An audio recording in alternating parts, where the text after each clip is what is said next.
going on, FA Nation? Welcome back. Another edition of the Fantasy Alarm NASCAR DFS podcast. I'm Dan Malin, joined by the FSWA three-time NASCAR Rider of the Year, Matt Selz. Matt, we're down to 2 races left in the regular season. We have 15 winners. We are back on a road course. I'm a big road course enthusiast for DFS, but I'm going to admit, even I'm a little worn out from these tracks this year. How are you feeling heading into Watkins Glen? I guess I'm with you. Not feeling terribly enthused about another road course. I actually kind of missed the number of mile and a halves that are on the schedule now. I mean, I like Watkins Glen. Don't get me wrong. I like Watkins Glen as a racetrack, but like 6 or what? This is the 6th road course of the year. I thought it was the 5th. Is it the 5th? Yeah, and I think the Roval was the 6th. Yeah, that sounds about right. Oh, because we didn't have DRC this year, so down to 6. Yeah. But anyway, Kevin Harvick gets his second straight win after not winning for almost 2 years, comfortably locking himself into the playoffs. In fact, there's by the way, there's now only one driver not locked into the playoffs. Who's won? Wait, who has won? Yes. Kurt Busch is not yet locked into the playoffs. Well, I thought he had the waiver. If there are not 2 more winners and he's below them in points, he makes the playoffs. However, every driver that has won one race this year is now locked into the playoffs, according to Bob Pockers. Well, do you think that we get another new winner this weekend? I don't. I think, if anything, we'll find that chaos. Yeah, I think it's good. But I think Kurt's fine. I think Kurt makes the playoffs. I think we get one new winner because I think Daytona is going to give us a new winner. Right. But I think the road course, we can basically pare it down to about 5 guys that we think are going to wind up winning. And hint, I don't think any of them are Kimi Räikkönen. Well, they're probably going to come from a Chevy, but more on that shortly. Any big news other than Kurt Busch missing the last 2 races, which will be this weekend at Watkins Glen, next week at Daytona? Ryan Blaney is locked into Team Penske for a long time, according to the press release. I was kind of surprised that they didn't mention the number of years. They just said it's like it's a big extension for him, which is fine. They just said you're just going to see him here for a while. Yeah. Like, that's kind of weird because, like, Hendrick announced how many years each of their guys got and whatnot. Kyle Busch has not signed yet. I'm sure if Kyle offers him ownership, then he signs with them. But I don't know. Cole Custer is supposed to be back in the 41 car, which was a little surprising. Weird. Maybe they just assume that there's nothing. Is Kentucky coming back on the schedule? No. Maybe they assume that nobody that would be able to be picked up is an improvement over Custer. That's a thought. I mean, it's, maybe it's like the Rockies' thought process on not trading Troy Tulowitzki, that they weren't going to get anything back, that they couldn't just go draft later or try to re-sign him. So I don't know. Maybe they're giving him some slack because the last couple of years have been kind of wonky with no qualifying and no practice and then a brand new car, and I don't know. But I was a little surprised to see. And apparently they're still trying to sort out the 10 car. So maybe Eric Almirola is not leaving. See, I've heard rumblings that he might be interested in doing a part-time schedule. Yeah, well, the news release on Cole Custer said that they're still sorting out the 10. So that, to me, lends credence to he's at least doing a part-time schedule. I also heard, like, there were some rumors floating around that Stewart Haas wanted to announce that they would have an Xfinity team next year, but they already have an Xfinity team. And so I thought maybe they were going to a 2-car team in Xfinity. Yeah, it's possible. I don't know, because I understand if Almirola were to go to a part-time schedule, you could maybe run Almirola and Riley Herbst part-time in the 10, but Herbst is not ready to be a Cup Series driver. Yeah, no, not really anywhere close. There was some interesting moves in Xfinity this week, right? Like, um, Chris Wright's running the 68 for Brandon Brown. yeah, and I don't know. We'll see Oh, how. Noah Gragson. Did we talk about that, or was that last week? I think we talked about that last That was week. last week. Yeah, I think you're right. Gregson, We still because don't know we who's talked going to about. the 9 for Xfinity, though. No, we thought that it might be what Drew Dollar, and then that hasn't really been announced. Um, so we'll see. We'll see where things shake out here. But there is still some silly season stuff left, and whether Tyler Reddick actually makes it into 2023 with RCR, that's still kind of up in the air from what I'm hearing. Hmm. Um, why you want to kick that guy to the curb early? I have no idea. All right, let's just dive into Watkins Glen. Not a big news week. No trucks this week. The trucks are actually off for Three like weeks. 3 weeks or something. They don't come back until Kansas. They only have, surprisingly, over the next 2.5 to 3 months, they only have 5 races left. Oh, by the way, big news for Kansas. Those of you who may or may not be going to the Kansas race will actually be able to live bet in the sports book that's attached to turn two Oh, at the nice. track. Kansas goes live sports betting September 1st. Hollywood Casino, which is attached to Kansas Speedway, has a license, so you should be able to enjoy some NASCAR betting while watching them drive right past you. Go Jayhawks. All right, Watkins Glen. Really? What? Oh, are I you a went Wildcats fan? I went to K State. My bad. This is awkward. But anyway, fifth road course on the schedule, Watkins Glen. Um, Usually a fun race. Like we actually see Yes. them pick up like faster speeds here. There aren't as many like tight technical turns as I think. Like the turns, if anything, there's a couple S's, just very broad turning. This is more like Road America, in my opinion, than Sonoma or Coda. Because Road America has long straights, you get some speed. There are some tighter corners at Road America, but it's not like all technical. Yeah. That's kind of like Watkins Glen. There are like the S's can be technical. The bus stop, depending on how you want to take it, you can either overshoot it, like Kislowski and Logano and Kyle Busch have been known to do, or you can make it a technical corner. But for the most part, it is the fastest actual road course on the schedule.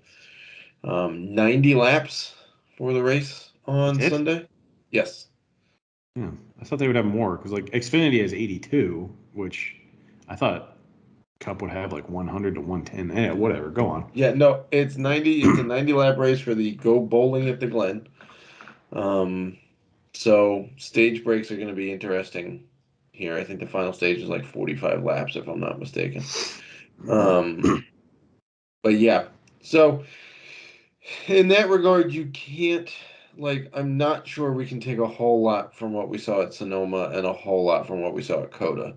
I think if we're going to take anything, we got to see more like I don't know. Indy Road was such a disaster. Um, Again.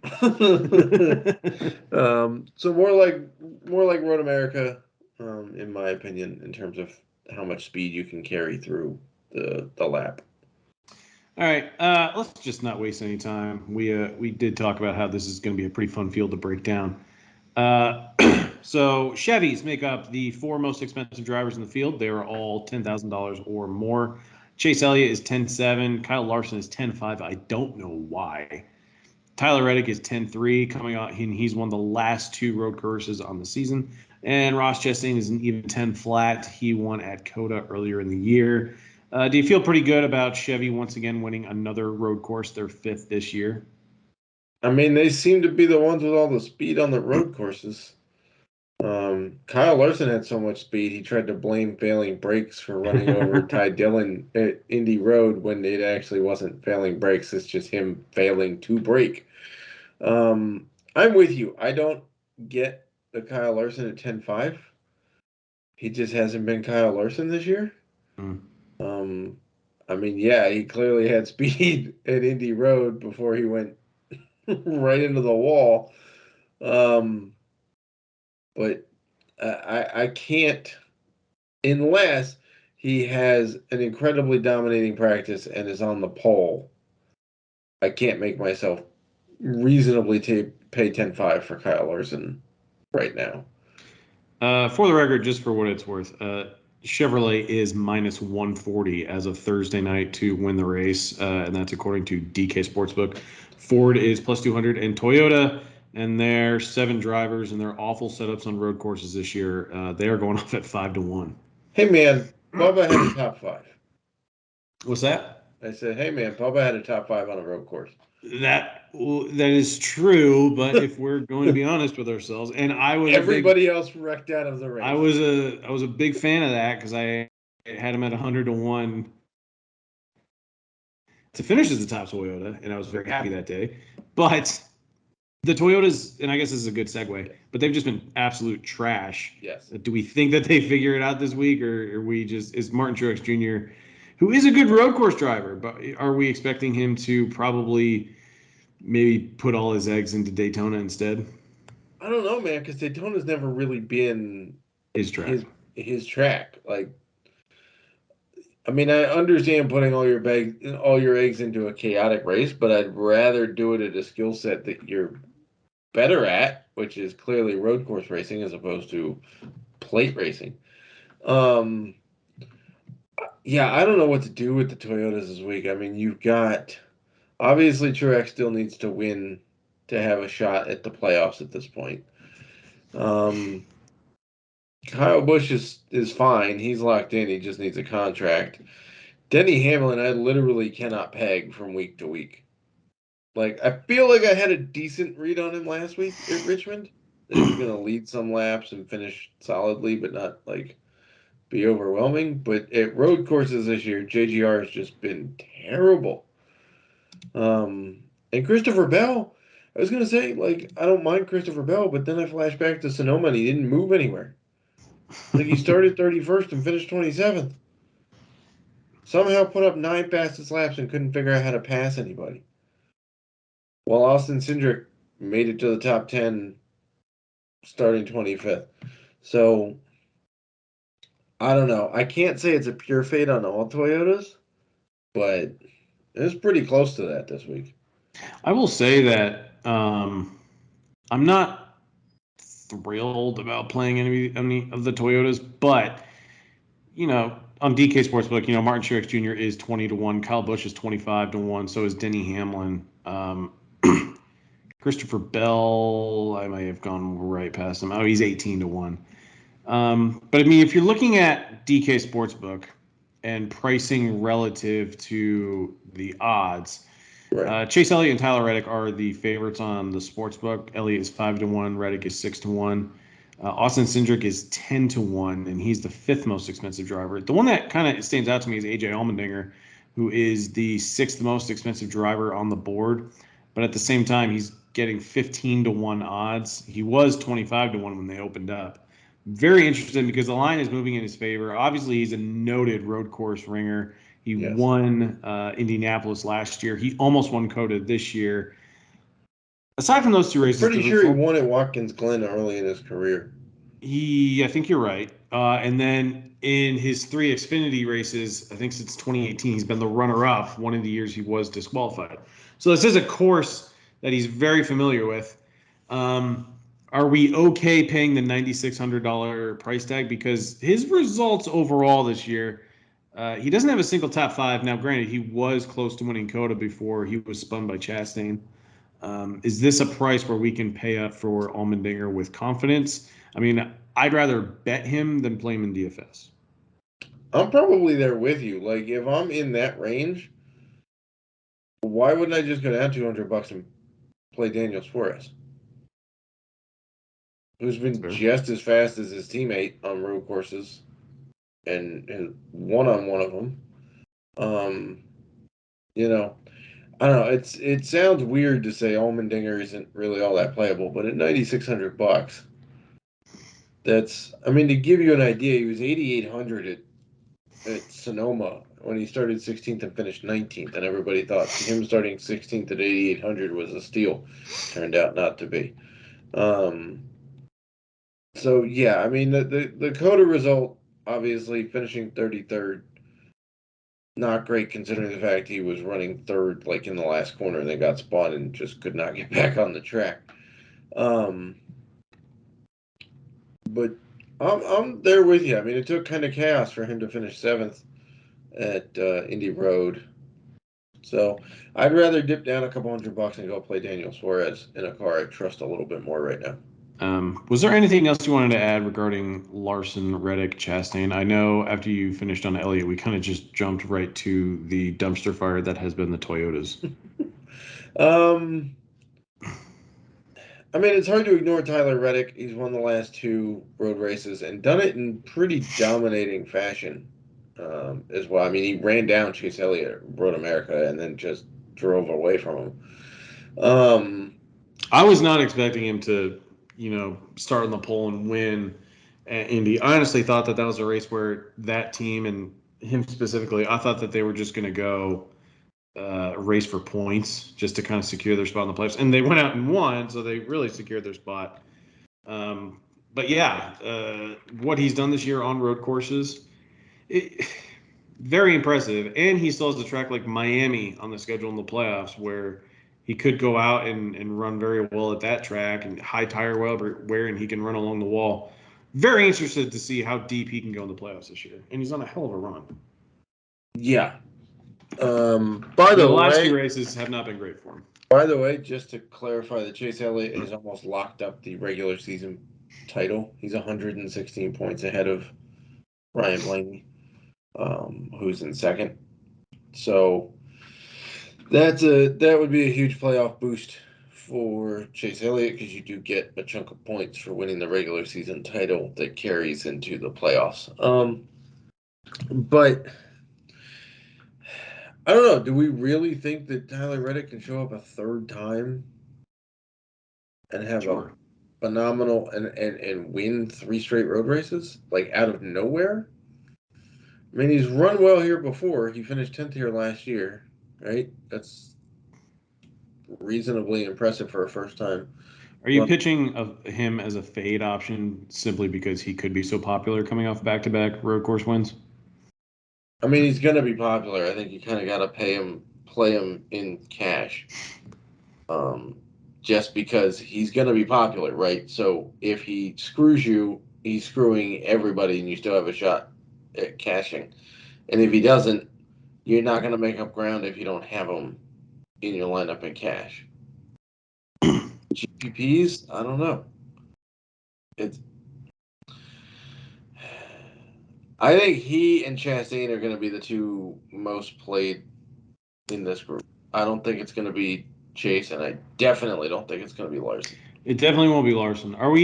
Do you think that people could be, I guess, souring on Chastain a little bit because it's four straight races that he's been $10,000 or more on DraftKings, and he's finished outside the top 15 in all of them. Now, granted, he did lead 80 laps last week, but he finished 18th after starting second, so that impacted the PD, and he ended up finishing with just 37 points on DraftKings. We Yeah, haven't really seen him go crazy since Charlotte. yeah, I think so. So F1 is in summer break right now. It comes back next weekend. Dan and I were talking about that before we recorded. I think Ross Chastain's a little bit like Ferrari right now, where he's got the speed to compete and should be doing better, but some sort of strategy or screw up, either on his part or his team's part, keeps him from getting the results he should be getting. Mm-hmm. Um, so I think people are starting to sour on him for sure. And we're getting to the time of year where he's going to have to start cashing checks that we know he's not going to be able to handle.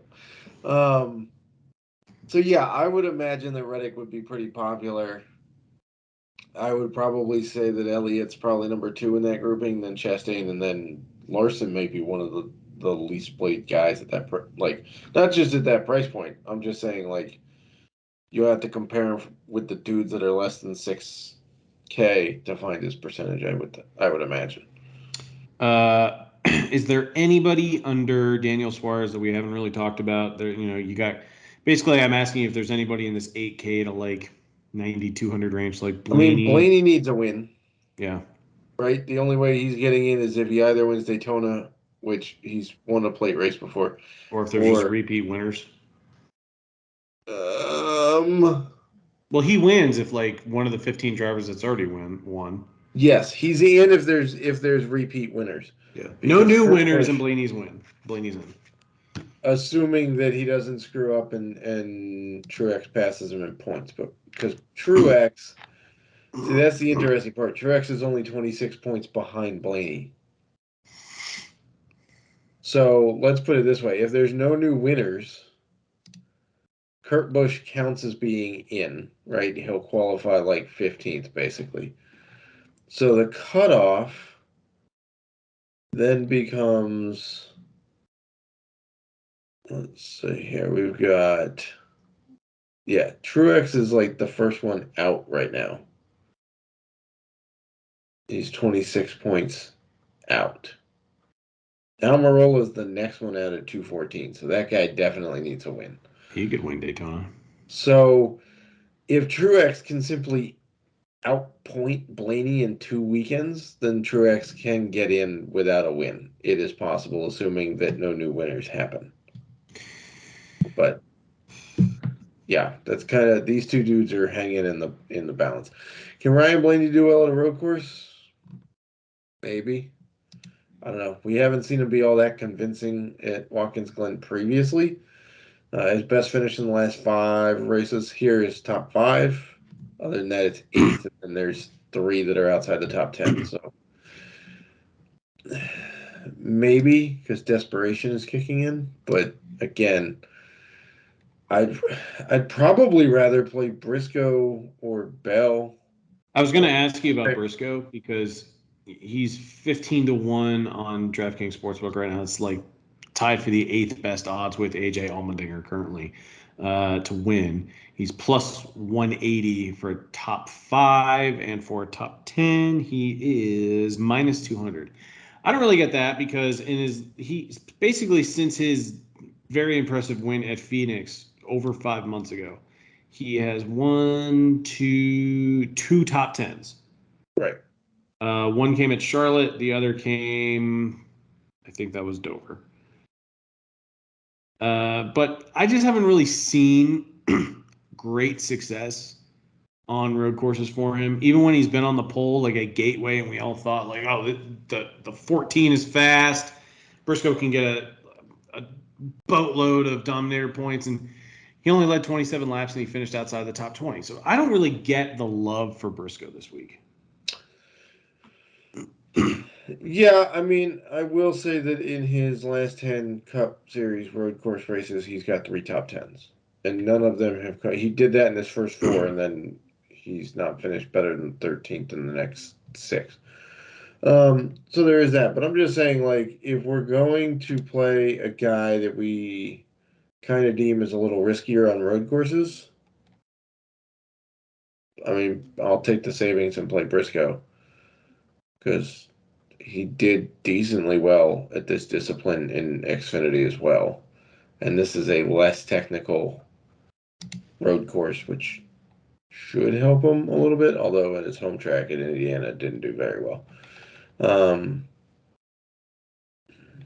so, look, you're going to basically need people to differentiate yourself, right? Because road course races, we basically know there's like 6 dudes who are real good at road racing, and then after that, you've just got to hope your guy can make a right turn without wrecking. Well, So let's talk about his teammate. This fantastic young rookie driver, Kevin Harvick. He's coming off back-to-back wins. He hasn't been all that bad on road courses. no, At Coda, he started 18th, finished 11th. Then at Sonoma, he started P23, finished 4th, and he was only yes, 8,100 for that.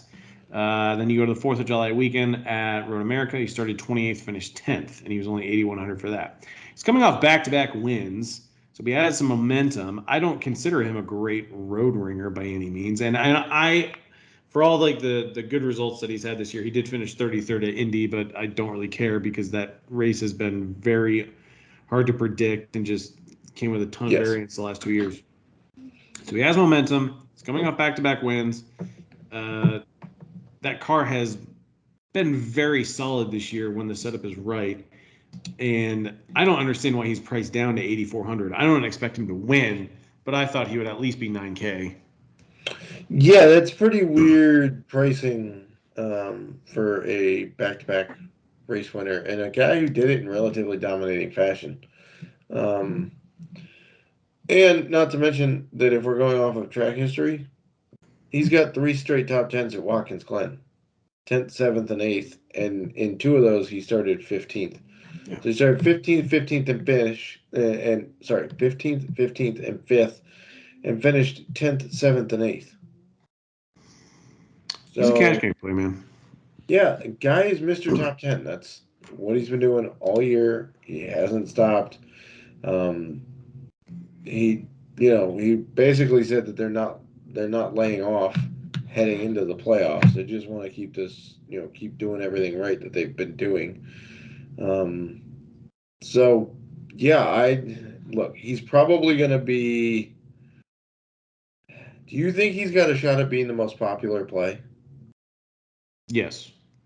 At $8,400 with 3 straight top tens at Watkins Glen and coming off of back-to-back wins, I think there's a reasonable shot that Kevin Harvick might be the most popular play. Especially if you consider that he hasn't qualified well at road courses. He qualified 18th at Indy, 23rd at what was that, Sonoma, Road America. He was 28th, 28th.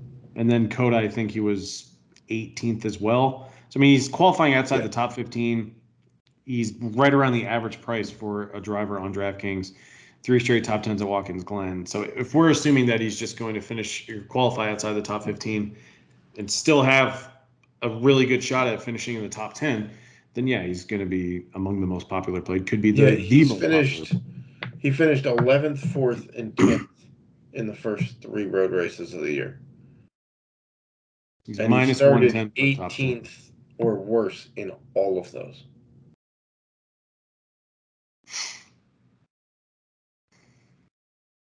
I don't get the pricing. Neither do I. Good play all around. Probably going to be a very safe play. Just put him Yes. right now. Do we want Alex to talk Bowman. about? What's that? Yeah, I was gonna say, do we want to talk about Alex Bowman and his pit crew? Well, okay, so what news broke about that today? Because I heard like he was on Corey LaJoy's podcast, or Corey LaJoy mentioned something about his pit crew Yes. on Stacking Pennies. So basically, Corey LaJoy had been using Alex Bowman's pit crew, and now Alex Bowman gets them back this week.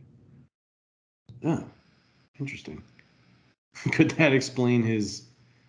Like, except for like the Jackman, I think there's like one guy that's staying with LaJoy, and I think it's the Jackman, and everybody else is going to Bowman, which might explain why he's been an abject disaster for like 7 straight weeks. I don't know why they switched in the first place. It was a very under the radar switch because I don't think anybody realized that they had switched pit crews. But yeah, Corey LaJoy mentioned that his pit crew is going back to because his pit crew was supplied by Hendrick, and so I think they're going back to Bowman, and maybe one of the guys is going to Larson. I think, but yeah, it's basically that Bowman gets his guys back. So maybe that's it. But I find it hard to believe that that would make that big of a difference. Well, I would say on a track position is important almost anywhere you go.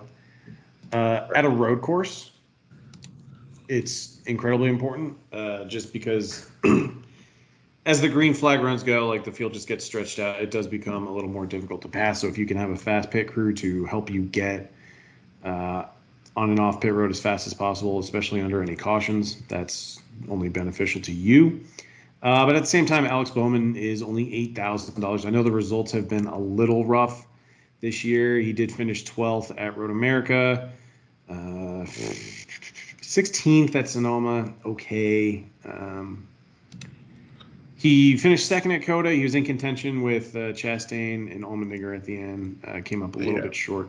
And I mean, Watkins Glen hasn't always been Bowman's cup of tea. In the 3 races three of the last 5 races he's run here have been 14th, 14th, and 20th. So not great. Not great. Chris Buescher is probably going to be a very popular play. 7,800. Christopher Buescher. Christopher Buescher, yes. Sorry, Dale. He's been very solid on the road courses this year. He was 10th at Indy, high variance, but I mean, if you extrapolate it across the other road courses, 6th at Road America. He was runner-up at Sonoma. I don't think he had the greatest day at Coda. He finished 21st. Overall, though, he's had one of the fastest cars on road courses this year. He's only 7,800. He almost ran Harvick down for the win last week at Richmond. Yeah. 26 fastest laps last week. Granted, there were a ton of laps, so plenty of drivers getting at least 20, but he finished 3rd last week. Yeah, I'm just a solid fine. play. He's probably going to be up there in ownership with what's that? I said I'm perfectly fine with Chris Buescher locking him into cash games and making the mid-tier core be Harvick and Buescher. Yeah. I am a little surprised at William Byron's price tag, though. Too low, too high? Too low. I understand he's not, we don't think of him as a good road course driver. Finished 12th at Coda, 9th at Sonoma, not bad. Yeah. 16th at Road America, and then 31st at Indianapolis. But again, at 7,700, you don't really need him to do a ton at this point. He's basically $1,000 less than he was last weekend at Richmond. He's probably 1,000. I would say he should be priced. He is exactly $1,000 less than he was for Indy, and $1,300 less than he was for Road America. I mean, he's only $100 more than Räikkönen. See, but that's a misprice on Räikkönen. I'm sorry. I know everybody's very excited about the Iceman coming to NASCAR, and it's cool. It is. Don't get me wrong. Project 91 is great. I, as an F1 fan, am very excited to see Kimi Räikkönen take on a road course in a cup car.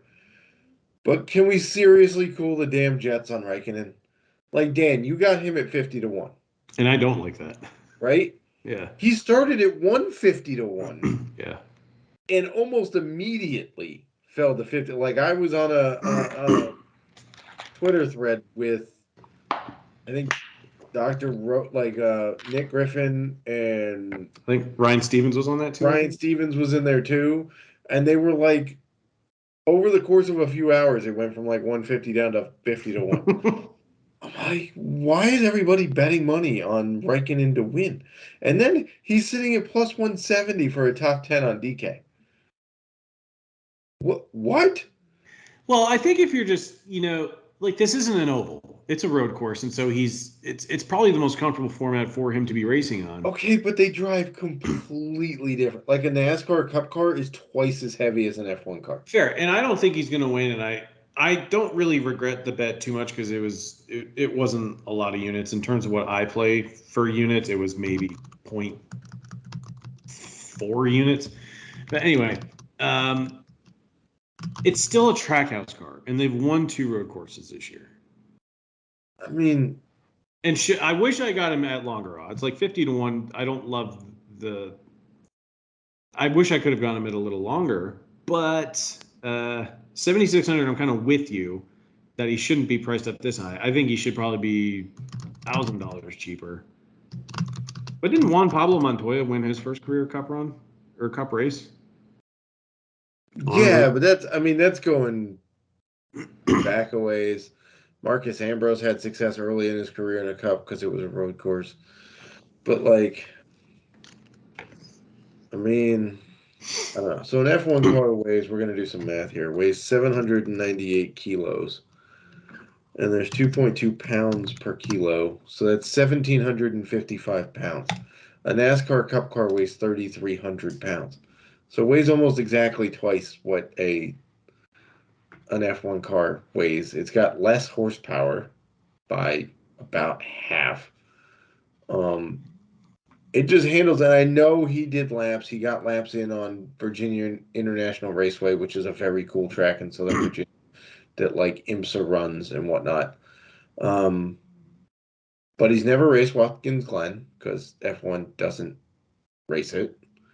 Um, Look, I'm rooting for him. Don't get me wrong. It would be really cool to see a good result from him. But am I banking on him for DFS at $7,600? No. I'd much rather have Byron at 77 or Keselowski at 73 or McDowell at 71. Don't play Kurt Busch. He's not racing this weekend. But Ty Gibbs at $6,900? Are Nice. you serious? Like, why would you pay $700 more for a guy in his first Cup Series race ever compared to Ty Gibbs, who's now been in this car for what, 5 weeks? This will be his fifth race. He started 26th at Indy and finished 17th, and he won the Xfinity Road Course race, the Watkins Glen Xfinity race a year ago. And I actually think if he can pull off an impressive run and win this week's Xfinity race, I think he has a legitimate shot at contending for a top 10. Now, you still have to deal with the fact that the Toyotas have had a terrible setup, but Gibbs is running the Saturday race, and you have to keep in mind that race still has Allmendinger. It's got the usual suspects in Xfinity. It's also going to have Kyle Larson, William Byron, I think Cole Custer, and Ross Chastain in it. So it's a loaded field, and he has all the ability to compete with those guys. And if he can compete, put up a solid run, and maybe even win that race, then I'm even more on board with him for Sunday's race. Although I am still worried about Toyota's nailing the setup.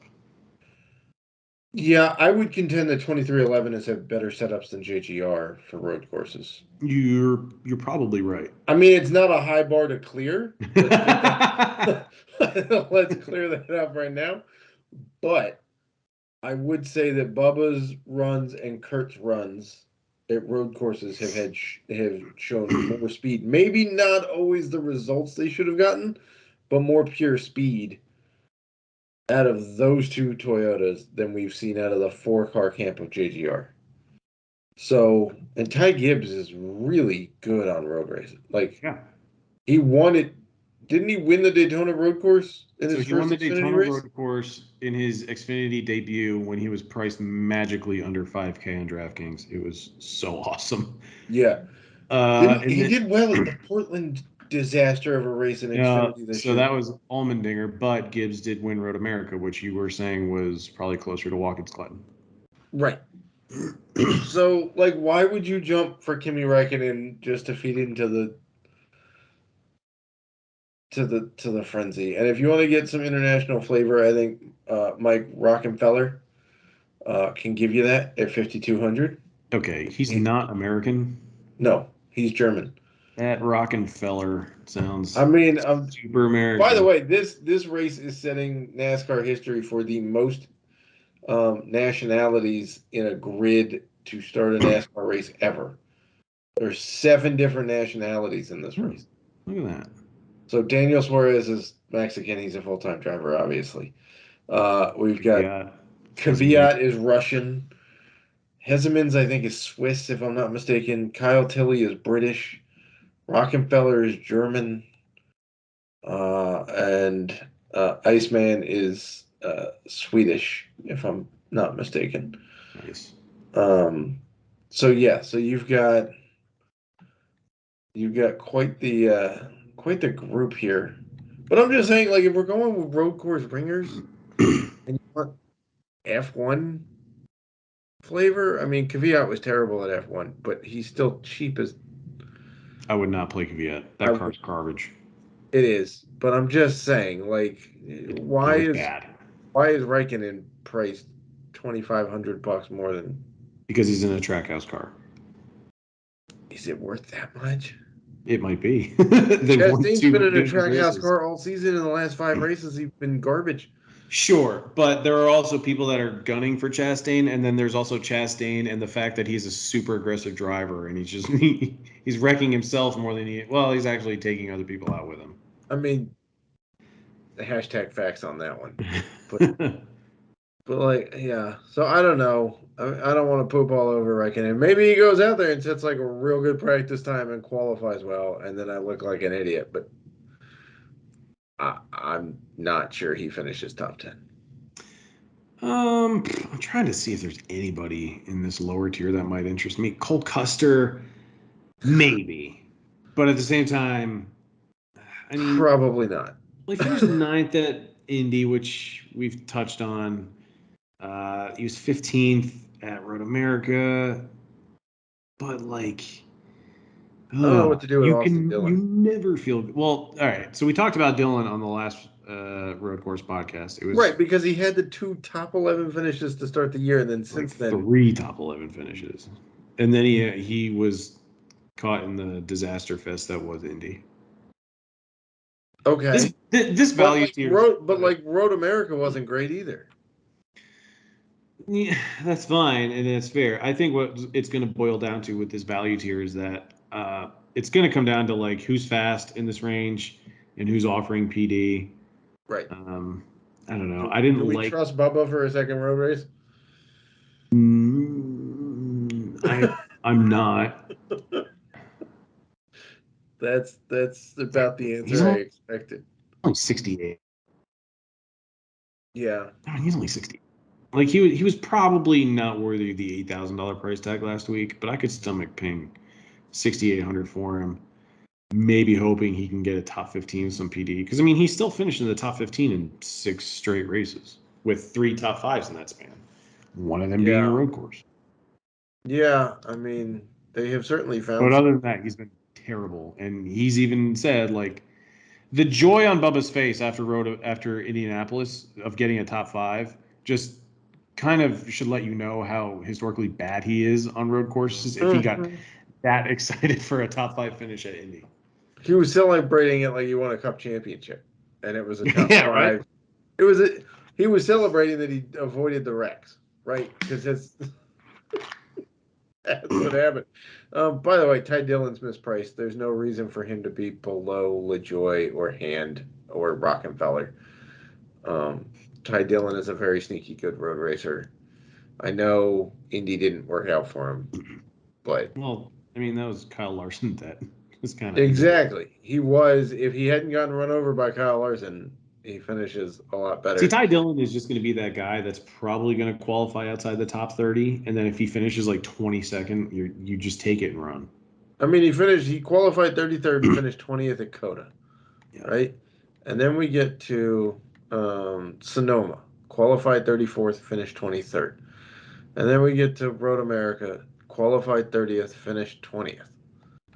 And then he got run over by Kyle Larson and his fake ass brake problem at Indy. But he was running inside the top 20 at that point and qualified 30th. So you're getting like 10 spots of PD from Ty Dillon on road courses. And he's $5,100. Yeah, all in all, it's not a range you can feel great about. I guess if I had No, but we're at a road course. They don't have to pay value. You just need them to move up and finish better than where they start. that's fine. Yeah, we usually mention that almost every road course podcast and fail Like, with this. I'm sorry, I have the hiccups. like, normally we're hunting value, right? But it's very hard to find 5x value, so to speak, at road courses unless you're talking about the guy that leads half the laps, which is entirely possible to have happen. A few years ago, Chase Elliott led like 80 of 90 laps in this race. It was awesome. It was, yeah, for those of us that played him, it was fantastic. Because for some reason, a lot of people laid off Chase that week, and I don't remember exactly why. But I was like, the guy's in the middle of winning 5 straight road races. I think I'm going to play him. Um, so you don't necessarily, and with us theoretically avoiding the $10,000 guys, it might be a decent time to go save some money and go dip a little deeper than people like. Because if you're avoiding the $10,000 guys, right, and let's say you start building your lineup with, I don't know, Daniel Suarez at 9,400, and then you go, oh, I'll take a shot on Kevin Harvick, and I'll take a shot on Chris Buescher, like Ty those. Gibbs. Yeah, and then you go, okay, Ty Gibbs is 6,900. We got 2 spots left. You got an average remaining of 87.5. Oh, you know what I just did? What? Um, I don't know. I hope DK doesn't send me an angry email about this, but you can do, and we don't know where anyone's starting, but you can do Harvick, Buescher, Gibbs, Suarez, McDowell, who we didn't talk about, and Reddick. That's true. I mean, we've given out lineups on this pod before anyway, so it doesn't really matter. They've been really cracking down on that crap. It's kind of stupid. Like, they do nothing to really shut down lineup trains. All right. Oh, my God. McDowell's been great on road courses this year. Yes, he's been very good. He finished like third at Sonoma, if I'm not mistaken. Eighth at Indy, eighth at Road America, third at Sonoma, and Coda was 13th, but he started 27th. Yeah. He's only 71. Yeah. And then, okay, we're saving this lineup. Okay, screenshot. Yeah, exactly. Because that leaves you $100. So I figured as much. Sorry, my Thank Apple you, Watch picked up on something. I don't know. Sorry. But see, that's what I'm saying though, is that if you're not playing two of the elite dudes, you don't have to go that far down. So it might be a great way to get a differentiator in the cheap range that nobody's really screwed. Because like he's buried between dudes that you're never gonna look at. Right? Like you get to Joey Hand, you're like, I'm not playing that guy. Can't be anybody good down there. Because there's Joey Hand, Corey LaJoie, Rockenfeller, Kvyat, Cody Ware, Hesemans, and Tilly. All surrounded by Ty Dillon. So as a differentiator, the guy who's picked up almost 10 spots of road race this year could do worse. Nice. Any other final thoughts on this race? I guess it's worth saying, like, enjoy the NASCAR contests while they're still decent, because once NFL season starts, it just goes downhill. Like Even the Cup ones suck. Yeah, like the Chrome horns for Xfinity and Truck right now, like top first place pays like $1,500. I know, like once we get to like NFL season, then we get to like late September, October, November for Phoenix, like the Chrome horn for the Cup Series, it will be lucky if it stays at 10,000 to first. Yeah, also they're splitting pots between F1 now too. Keep that in mind. So F1 does return from their summer break next weekend. There's a Saturday night Cup Daytona race and then a Sunday morning F1 race for the Belgian Grand Prix. Yeah. So we do have that. And then it's like a sprint to the finish for F1 because they go pack like another 9 races in by the middle of November. So we'll be back with that next week as well. We'll have playbooks out like normal for this weekend. Projections out. Probably, I would assume Saturday after practice and qualifying is done for both series. Xfinity playbook will be up Saturday morning. It's a tight window between practice and qualifying and the actual race. So I'll offer updates after practice and qualifying. I'll probably just do core plays instead of lineups, but that's pretty much it for me. Also, keep in mind, there is some rain. Last time I checked the forecast, there was some rain in the forecast for Sunday. That's not a problem on road courses. They have rain tires that they can put on the cars. So if it starts to rain, they just put those suckers on and keep racing. So that's good in terms of postponements or delays or whatnot. They also don't have to wait for the track to dry, which is also a bonus. So yeah, that's kind of the lay of the land for Watkins Glen. And I don't know, don't really have anything else. I mean, we'll have Prize Picks plays out. Yeah, I'll try to do some for Xfinity. I like Prize Picks. I like the concept. I don't like it for NASCAR because what's so nice about Prize Picks for like NBA or NFL, MMA, hockey, pretty much any sport is like you know what the over under line is. And even when you hit it in those sports, you hit it. But you could be hitting it in NASCAR and then a wreck or something kind of takes you out of that. So that's why I kind of like started shying away from Prize Picks for motorsports, because the variance, like you could easily be winning and then with one lap to go you could lose it all, and Yeah, I wasn't really a fan of it. I still like the product overall, but for NASCAR, I just don't really care for it. Yeah, I mean, I could see that. I do like that the scoring is very similar to, well, basically DraftKings. identical to DraftKings. So if you have a theory of how people are going to do on DraftKings, you can basically go play it on um, Prize Picks. Um, so yeah, I mean, I get that where you have in other sports you have a stat, you hit it, you're good, or if you're playing the under, obviously you got to dodge that, but. Um, Maybe the strategy for you should be play all the unders on the cars pass and then just root for Rex. Because then you're guaranteed to hit the unders. But yeah, that basically wraps up the Watkins Glen one. We'll have a podcast next week for Daytona. Um, Still have normal coverage, but again, just giving you a heads up, you can basically play anybody at Daytona. Like there'll Yeah, be a playbook out, it'll be a short podcast next week but if we do one, but we probably will. But I mean, I'm assuming we will. Um, but yeah, Daytona's basically throws things at a dartboard and hope one of them hits. all right, Matt. Well, thank you so much for your time. Best of luck to you this week at Watkins Glen, and best of luck to the FA Nation. Best of luck, Evan Nation.